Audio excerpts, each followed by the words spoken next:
అంటే బీసీలకి అగ్రతాంబూలం వచ్చింది టీడీపీ పార్టీ, బీసీలు రాజకీయ భిక్ష పెట్టింది టీడీపీ పార్టీ అంటారు. మీరేమో బడుగులైన వర్గాలకు మీరు కించపరుస్తారు, మీరు చెప్తున్నారు. ఎలా అంటారు సార్?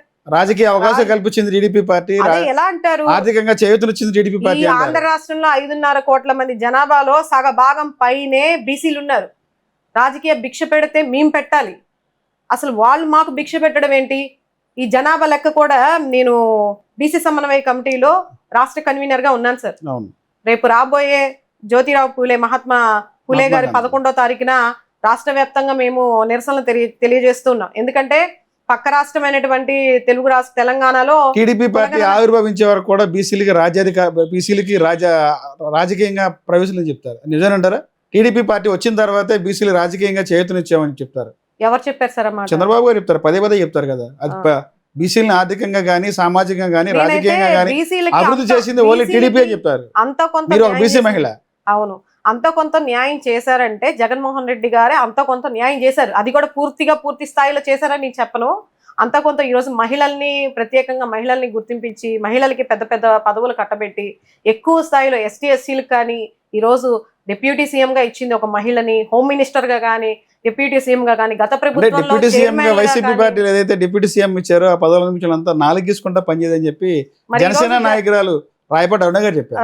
మరి ఈ రోజు వాళ్ళ అధినాయకుడు పవన్ కళ్యాణ్ గారి పదవి డిప్యూటీ సీఎంఏ కదండి. మరి ఆయన పదవి ఏంటి 4 గీసుకోవడానికేగా. మరి ఈ రోజు ఇన్ని జరుగుతున్నాయి రాష్ట్రంలో.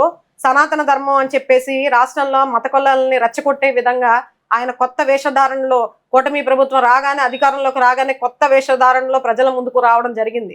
ప్రజల్ని రెచ్చగొట్టే విధంగా అంతకు ముందేమో కుల భావన అంటారు, ఇప్పుడేమో మత భావన అంటారు.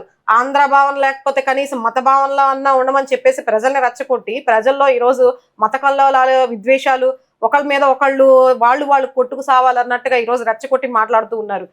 మరి ఈయన పదవి ఏంటండి? డిప్యూటీ సీఎం అంటే మత కొల్లాలను సృష్టించడానిగా ఈయనకి ఇచ్చింది? హిందూ ధర్మం 4 గీసుకోవడానికి కదా ఈయన చేసే పదవి కూడా. చెప్పండి. హిందూ ధర్మం ఒకటి సార్, ఈ రోజు ఆడపిల్లల పైన ఇన్ని దాడులు జరుగుతూ ఉంటే గతంలో ఆయన అధికారంలోకి రాకముందు ఆడపిల్లల్ని చూడాలంటే, ఆడపిల్లల వైపు చూడాలంటే ఒడుకు పుట్టాలి వెన్నులా అని చెప్పేసి మాట్లాడిన వ్యక్తి మైక్ ఇస్తే చాలు ఒళ్ళు మరిచిపోయి పూనకం వచ్చిన వాడి లాగా మాట్లాడతారు. మరి అంత ఇది ఈరోజు అధికారం చేతిలో ఉండగా బీజేపీని కూడా శాసించే స్థాయిలో మీరున్నారు. ఈరోజు ఉన్నప్పుడు, అంత స్థాయిలో ఉన్నప్పుడు, ఇక రాష్ట్రంలో మీదే ఉండి అక్కడ కేంద్రంలో మీదే ఉన్నప్పుడు ఈ రోజు మీరేం చేయాలి? ఏ రోజైతే మీరు ఆ మాట చెప్పారో దాన్ని అధికారంలోకి వచ్చేకి దాన్ని నెరవేర్చాలి కదా. మరి ఆడపిల్లలకి ఇన్ని జరుగుతూ ఉంటే ఏ రోజు వచ్చి మీరు వచ్చి మాట్లాడారు మీడియా ముందుకి?